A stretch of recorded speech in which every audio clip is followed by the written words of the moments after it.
A gente ouve o tempo todo falar de deputados, de senadores, do Congresso, mas espera aí, como é que essa engrenagem toda funciona de verdade? Quem manda no quê, afinal? Olha, é um sistema bem complexo, mas é fascinante. E é exatamente isso que a gente vai desvendar aqui, como ele foi montado. Bora lá? Então, para começar, já vem a pergunta de R$ 1 milhão, né?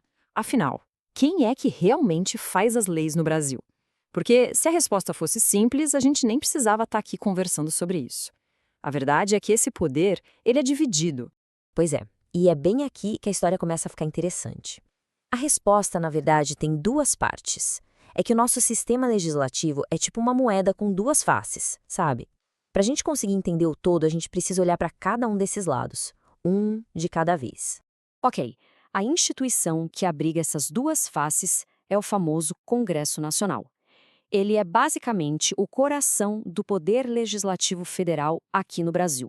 Existe um termo técnico para isso, que é sistema bicameral. O nome pode até assustar um pouco, parecer complicado, mas a ideia é bem simples. Olha só, bi quer dizer dois, e cameral vem de câmara. Pronto, duas casas legislativas. E no nosso caso, quais são elas? A Câmara dos Deputados e o Senado Federal. Agora, atenção para um detalhe que é crucial para entender tudo. Apesar do Congresso ser uma instituição só, na prática, ele funciona como se fossem três. É isso mesmo. Algumas coisas são decididas só pela Câmara, outras exclusivamente pelo Senado, e a grande maioria das coisas, bom, aí é pelos dois juntos, em sessões do Congresso. Então, é uma instituição que, na verdade, funciona como três. Então vamos lá, vamos mergulhar na primeira casa, a Câmara dos Deputados. Se a gente quer ter uma ideia do que a maioria da população brasileira está pensando, é para lá que a gente tem que olhar. Então, os deputados federais, eles são eleitos para representar o povo, nós. O mandato deles dura 4 anos, que é um período que a gente chama de legislatura. E para se candidatar, a pessoa precisa ter no mínimo 21 anos de idade. A eleição, por sua vez, segue o sistema que a gente chama de proporcional. Mas o que significa esse tal de sistema proporcional? É bem direto ao ponto, na verdade. Estados com mais gente elegem mais deputados. Estados com menos gente, claro, elegem menos. A ideia central é que a Câmara dos Deputados seja de fato um espelho da distribuição da nossa população pelo país. Só que tem um porém, existem limites. Para garantir que todos os estados, mesmo os menores, tenham voz e também para evitar que um único estado gigante domine o debate todo, a regra é clara. Nenhum estado pode ter menos de 8 deputados, nem mais de 70. É por isso que a gente vê essa variação enorme de representação. Certo, agora vamos virar a moeda e olhar o outro lado da história. O Senado Federal. Ele opera com uma lógica, olha, completamente diferente. A conversa aqui é outra mesmo. É que os senadores não representam as pessoas diretamente. Eles representam as unidades da federação, ou seja, os estados e o Distrito Federal. E aí, claro, as regras mudam todas. O mandato é o dobro do de um deputado, são 8 anos. A idade mínima também sobe, vai para 35. E a eleição é majoritária. O que isso quer dizer? Simples. Quem tiver mais votos, leva a vaga. Ponto final.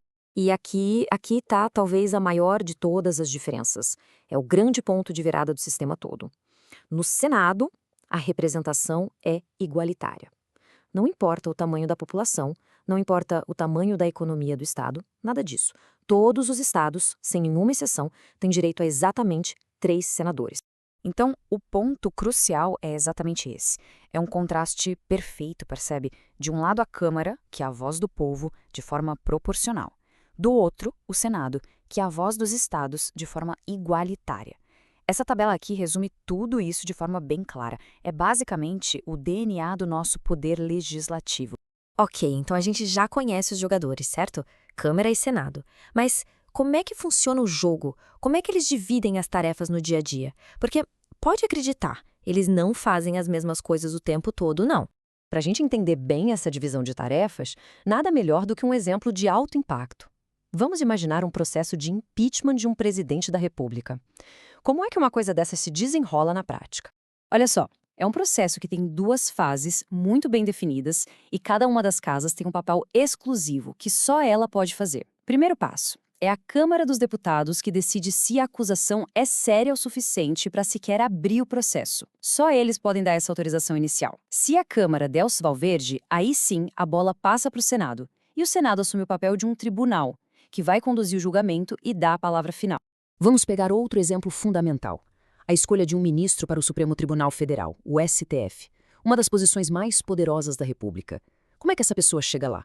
Nesse caso aqui, o poder de decisão está todo concentrado no Senado.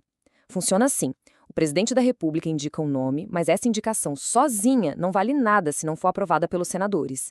E isso acontece depois de uma sabatina bem rigorosa. E esse poder de filtro, de dar o ok final que o Senado tem, se aplica a vários outros cargos-chave do governo. Esse guia rápido aqui ajuda a gente a organizar as ideias. Vamos lá. Para criar leis comuns, aquelas que afetam o nosso dia a dia, precisa do trabalho conjunto das duas casas, Câmara e Senado, e no final da sanção do presidente. Já para fiscalizar o governo, o Congresso atua junto, mas de forma independente do Executivo. E naquelas funções que são exclusivas, como a gente viu no caso do impeachment, aí cada casa age por conta própria, usando um documento específico chamado resolução. Bem, chegando até aqui, a pergunta que fica no ar é: mas por que essa complexidade toda? Por que não ter uma casa só e pronto? Um sistema mais simples? Qual é a lógica por trás dessa divisão toda? A resposta para isso tudo está em uma única palavra: equilíbrio. O sistema foi todo desenhado para funcionar como uma balança. Pensa assim: de um lado da balança, a Câmara dos Deputados coloca o peso da vontade da maioria da população. E do outro lado, o Senado entra com o peso dos interesses de cada um dos estados, não importa se é grande ou pequeno. E na prática, o que acontece? O resultado é que isso força uma negociação constante.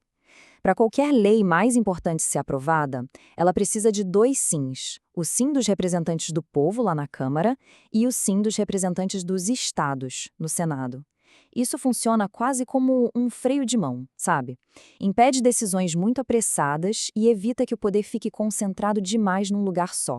E tudo isso nos leva a uma reflexão final. A teoria é linda, né? Um mecanismo engenhoso de freios e contrapesos, tudo para gerar equilíbrio e moderação. Mas a grande questão, aquela que alimenta o debate político de verdade todos os dias, é: na prática, no calor do jogo político, essa balança, ela funciona exatamente como foi planejada? Bom, fica aí a pergunta para a gente pensar.